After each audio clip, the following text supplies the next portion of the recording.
Patients who are undergoing breast reconstruction frequently use something called alloderm, or an acellular dermal matrix, to create a support pocket inside the breast to help support that implant under the thin layer of skin that's left after a mastectomy. But in cosmetic surgeries, we have a different substance that we use to create a support structure.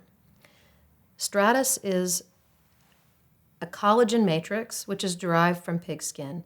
It has been washed to remove all of the cells and proteins other than collagen. And this collagen scaffold acts like a rebar or support structure that we use to line the pocket inside of the breast to support the implant. But what's great about creating that scaffold is that the body will integrate and grow into that.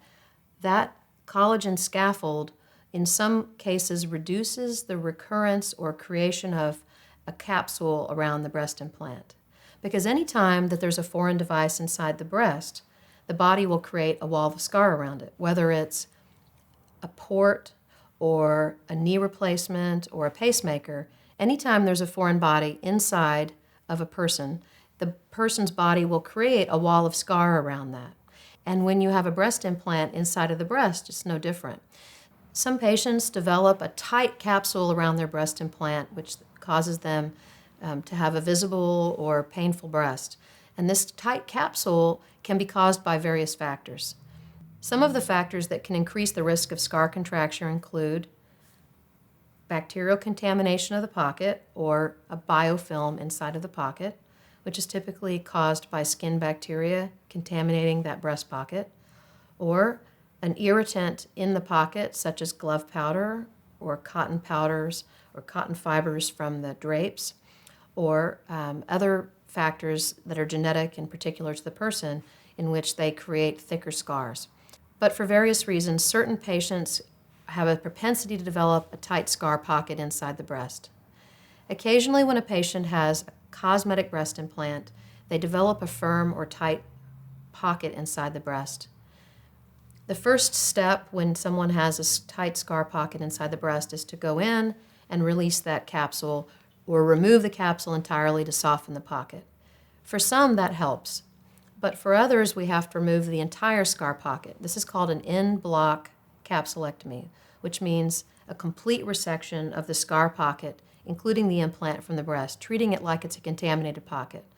When we do that, we then wash the pocket with antibiotic irrigation multiple times, and often we'll wash it with betadine to reduce the possibility of contamination of even a gram-negative bacteria.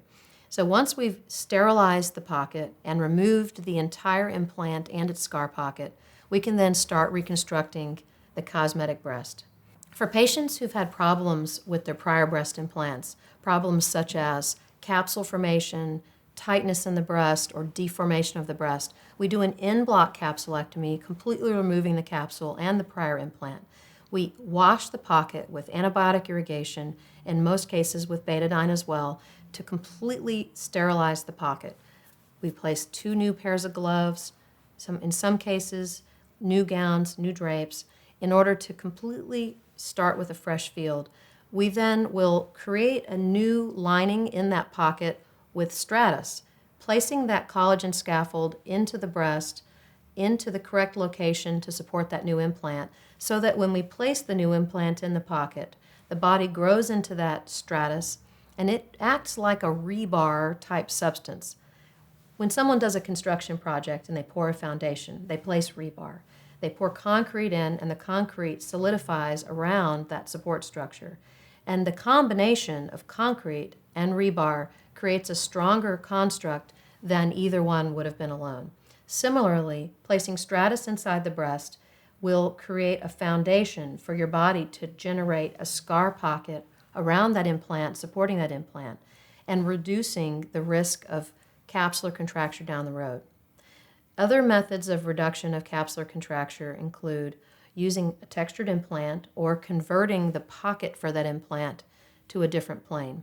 For patients who have a subglandular implant with capsular contracture, we may switch to a submuscular position and use Strattice to help support that. Capsular contracture is a difficult problem to treat. Patients who have cosmetic breast surgery have high hopes, and when there's a complication, it's very frustrating.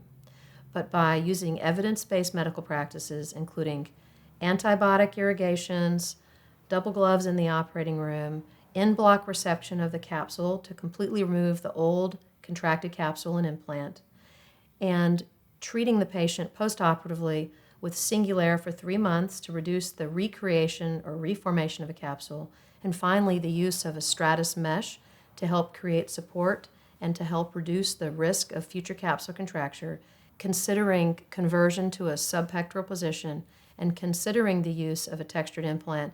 These are some of the strategies that can be used to reduce the risk of capsular contracture in the future.